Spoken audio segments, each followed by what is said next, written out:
আসসালামু আলাইকুম বন্ধুরা, রুহানি চিকিৎসালয় আপনাদের সবাইকে স্বাগত, আন্তরিক ভালোবাসা ও শুভেচ্ছা। আশা করি সকলেই ভালো আছেন। আল্লাহর বিশেষ রহমতে আমিও ভালো আছি। তো আজকে আপনাদের মাঝে খুবই গুরুত্বপূর্ণ এবং জরুরি এবং ইন্টারেস্টিং এবং রুচিসম্মত, এমনকি পুরোপুরিভাবে কোরআনি ইসলামিক আমল নিয়ে আসছি, যেটার ফজিলত অনেক বেশি, যার ফজিলতের তুলনা করা সম্ভব না। তো সেই সব ফজিলত অতগুলো নিয়ে আলোচনা করে আমার লাভ হবে না। আমি মূলত আপনাদের মাঝে বেশ কিছু সংখ্যক উপকারী, এমনকি অনেক উপকারী টপিক নিয়ে আলোচনা করব। আশা করি আমার এই টপিকগুলো শোনার পর আপনারা প্রত্যেকেই আমলটি করার জন্য ইচ্ছুক, এমনকি আপনারা আমলটার আমেল হতে চাইবেন, এতটুকু। তবে আমি আজকে আপনাদের মাঝে আমল আপনাকে আমল করাবো, কিন্তু আমেল তৈরি করাবো না। কেন? এই আমেল হতে গেলে আমলের আমেল হতে গেলে আপনাদের যে স্টেপগুলো পালন করতে হবে, সেই সব বিষয়বস্তু একান্তই আমি নিজের কাছে রাখবো, কিন্তু আপনাদের দিয়ে আমল করিয়ে আপনাদেরকে ফলাফল লাভ করাবো। আমল আর আমেলের মধ্যে তফাৎ কী, সেই বিষয়টা আগে একটু ছোট্ট করে তুলে ধরি। আমল হচ্ছে যে আপনি প্রতিনিয়ত কাজ করছেন সেই একই নিয়তে প্রত্যেকটা কাজের জন্য। আমার কথা বুঝতে পারলেন? বিষয়টা ঠিক এরকম যে আপনি বাড়ি থেকে 2 কিলোমিটার দূর কোনো একটা জায়গায় যাবেন, যেই জায়গায় বিষয়টা হচ্ছে এরকম যে জায়গায় আপনার মনে করেন যে আপনার একটা জায়গার নাম আছে, মনে করেন যে একটা ইসলামপুর আপনার একটা জায়গার নাম। এবার আপনার বাড়ি থেকে ইসলামপুর যখন যাবেন, সেই পর্যন্ত আপনার 2 কিলোমিটার রাস্তা। এবার ইসলামপুর থেকে আপনি আরও একটা জায়গায় ওখানে যাবেন, ওখান থেকে আপনার মোটামুটি 1/2 কিলোমিটার রাস্তা। এবার বিষয়টা কি হলো, আপনি যখন ইসলামপুরে কোনো কাজের উদ্দেশ্যে গেলেন, তখন আপনি ইসলামপুর থেকে আর সেখানে যেতে পারবেন না। আবার আপনাকে আপনার গন্তব্যস্থল বাড়ি থেকে আবার আপনাকে শুরু করতে হবে। এটা হচ্ছে আমল। আর আমেল কি? আপনি কোনো একটা জায়গায় গেলেন, সেখান থেকে আর একটা জায়গায় যাবেন, তো আপনাকে আর নতুন করে শুরু করতে হবে না। আপনি যেখানে পৌঁছে গেছেন ওখান থেকে বাকি স্টপটুকু হেঁটে গেলে আপনি পৌঁছে যাবেন। এটা হচ্ছে আমল আর আমেলের মধ্যে তফাৎ। কথা বুঝতে পারলেন? তো আপনারা দুঃখ মনে করেন আর কষ্টবোধ মনে করেন, আমার তাতে দেখে লাভ নাই। আজকে আপনাদেরকে আমি আমল করাবো, আমেল তৈরি করব না আজকের। তো চলুন শুরু করা যাক ভিডিও। বেশি দেরি না করে আমার ভিডিওগুলি অবশ্যই আশা করি যদি আপনাদের ভালো লাগে তো লাইক, কমেন্ট, শেয়ার, সাবস্ক্রাইব করবেন। নতুন হলে কিন্তু সাবস্ক্রাইব না করে যাবেন না, মিস্টেক করবেন। আর যদি আগে থেকে সাবস্ক্রাইব করে থাকেন, আপনাকে জানাই অসংখ্য ধন্যবাদ। মূলত আমার স্ক্রিনের সামনে আপনারা দুরুদে তাজ দেখতে পাচ্ছেন।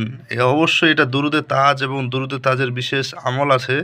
আমি এইগুলা বিষয়ে আপনাদের দেবো না, এটা আরবিটা, এটা হচ্ছে বাংলাটা।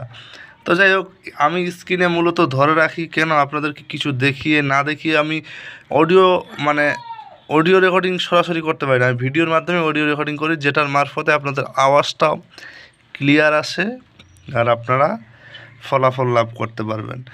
আশা করি ভিডিওর থাম্বনেল দেখে আপনারা বুঝে গেছেন যেটা নিয়ে আসছি। ইন্না লিল্লাহি ওয়া ইন্না ইলাইহি রাজিউন। আমি একটু সুন্দর করে বললাম, চেষ্টা করলাম। জানি আমি বলতে পারি না, আপনাদের মনের মতো হয় না। অনেক ব্যক্তি আমাকে কমেন্ট করে যে আমার তেলাওয়াত নাকি অশুদ্ধ। আমি মূলত কেরাত করতে বসিনি, যার কারণে আমাকে কেরাত করতে হবে এমন কোনো মানে না। তবে ভিডিও করতে গেলে একসঙ্গে প্রায় কয়েকশো কথা বলতে হয় আমাকে। তো এই 2-4 মিনিটে কয়েকশো কথা বলতে গেলে কিছু কথায় 19-20 হওয়াটা স্বাভাবিক। ভুল ত্রুটি ক্ষমামার্জনীয়। আপনাদের মাঝে ভিডিও আগাচ্ছি। তো চলুন এই যে একটু দেখিয়ে দিই বাংলা বানানটা। এই যে দেখেন, আমি একটু বানানটা লিখতে গিয়েও ভুল করে ফেলেছিলাম।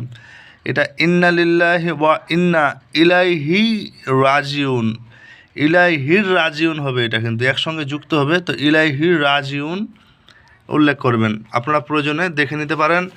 সূরা বাকারার মধ্যে উল্লেখ আছে, ইয়া আইয়ুহাল্লাযীনা আমানুস্তাঈনু বিস-সাবর ওয়াস-সালাত ইন্নাল্লাহা মা'আস-সাবিরিন ولا تأكلوا لمن يقتل في سبيل الله أموات بل أحياء ولكن لا تشعرون ولنبلونكم بشيء من الخوف والجوع ونقص من الأموال والأنفس والثمرات وبشر الصابرين الذين إذا أصابتهم مصيبات قالوا إنا لله وإنا إليه راجعون। আচ্ছা, ক্ষমা করবেন আমি একটু বেশি তেলাওয়াত করে ফেললাম। এর কারণ কি, আপনাদেরকে একটু সংক্ষেপে আমলটা ঢুকানোর আগে একটু ছোট্ট বিষয় বলি। পুরোপুরি এই আয়াতের বর্ণনা বা যেটুকু তেলাওয়াত করলাম সব কিছুর শেষের যে অংশ ক্বালু ইন্না লিল্লাহি ওয়া ইন্না ইলাইহি রাজিউন, এটা যে উল্লেখ আছে, এটার মানে সামনে প্রশ্ন করা হলো যে তোমরা কি মানে সেখানে ফিরে আসবে না যেখান থেকে তোমাদের সৃষ্টি করা হয়েছে? তখন আমরা বলি ক্বালু, অবশ্যই হ্যাঁ, ইন্না লিল্লাহি ওয়া ইন্না ইলাইহি, আমি আপনার থেকে এসে আপনার কাছেই ফিরে যাব।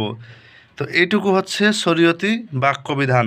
এবার চলে আসি আমার আধ্যাত্মিকতার মধ্যে। আধ্যাত্মিকতার মধ্যে না ঢুকলে তো আপনারা পাবেন না এইসব আমলের খেলাফতি, কারামতি, বুঝতে পারলেন?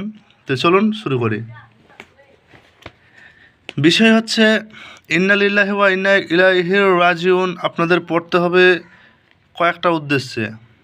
আপনার যদি কেউ হারিয়ে যায়, যদি সেটা জীবিত হয়, জীবিত থাকে, আল্লাহ ওয়াল্লাহে আল্লাহ এরকম বলা হয়েছে আমলের মধ্যে যে আপনাদের জীবিত যদি বস্তু থাকে সে ফিরে আসতে বাধ্য হবে। আপনি কোনো জিনিস আপনার হারিয়ে গেছে কিংবা চোরে চুরি করে নিয়ে গেছে, সেটাকেও আপনি ফেরত পাবেন অনায়াসে, কোনো বাধা বিঘ্ন ছাড়া। এমনকি আপনারা যাবতীয় বিষয়ে এই হারিয়ে যাওয়া, চুরি হয়ে যাওয়া, আপনার বিভিন্ন রোগ মুক্তির ক্ষেত্রেও এটা ব্যবহার করতে পারবেন। তবে এতগুলো আমল আপনাদেরকে শেখাবো না, আপনাদের মাঝে দুইটা আমল শেখাবো। সেটা হচ্ছে আপনার জীবজন্তু যদি হারিয়ে যায়, মানুষ যদি চলে যায়, তাকে ফিরিয়ে আনা, এমনকি আপনি আপনার চুরিকৃত বস্তু ফেরত পাওয়া। তো আশা করি এই বিষয়টা ইন্টারেস্টিং, খুবই আপনাদের জন্য রুচিসম্মত। তো চলুন শুরু করা যাক। বিসমিল্লাহ। এই যে আমলের মেন অংশগুলো বলে ফেলি। নতুন চাঁদের মানে 14 দিন, 1 থেকে 14 দিনের মধ্যে ন चांदी उरूजे माह में किसी भी दिन ये আমল শুরু कर सकते हैं काम लेने के लिए। কী কাজের জন্য? 1 থেকে 14 দিনের মধ্যে যদি আপনি কোনো ব্যক্তিকে ফিরিয়ে আনতে চান, ফিরিয়ে আনার জন্য, কথা বুঝতে পারলেন? আমার কথাটা একটু ভালো করে মাথায় নেবেন। কি, কোনো ব্যক্তি যদি চলে যায়, ওকে যদি ফিরিয়ে আনতে চান, তাহলে এই আমলটা আপনারা করবেন। নতুন চাঁদ যখন উঠবে 1 থেকে 14 দিনের মধ্যে শুরু করতে হবে। 1 থেকে 14 দিনের মধ্যে শুরু করতে হবে। এবং এই আমলের একটা খাসিয়ত, নতুন চাঁদের 1 থেকে 14 দিনের মধ্যে শুরু করলে আগামী নতুন চাঁদ উঠার আগে সেই ব্যক্তি আপনার ঘরে ফিরে আসবে। এটাই সত্য। কথা বুঝতে পারলেন? তবে আপনাদের একটু কষ্ট করতে হতে পারে। 1 থেকে 14 দিনের মধ্যে শুরু করতে হবে। আমল করার নিয়ম, যে ব্যক্তি চলে তার কাপড় লাগবে, কাপড়ের উপর বসে মানে কাপড়টাকে জায়নামাজ বানিয়ে দিবেন। এরকম এই যে যেমন আসন দেখছেন না, এই আসনটা এরকম বানিয়ে দিয়ে, বা আপনি জায়নামাজের উপর কাপড়টা বিছালেন, বিছানোর পর কাপড়টার উপর বসলেন। এবার বসার পরে আপনার যে কাজটা হবে কি, এটা আপনার পড়তে হবে কতবার? 1100 বার। কতদিন? 21 দিন। কত সহজ আমল, করতে পারবেন। ইসলামিক আমলগুলো যত ফল দেয় এতটা একটু খাটনি আছে।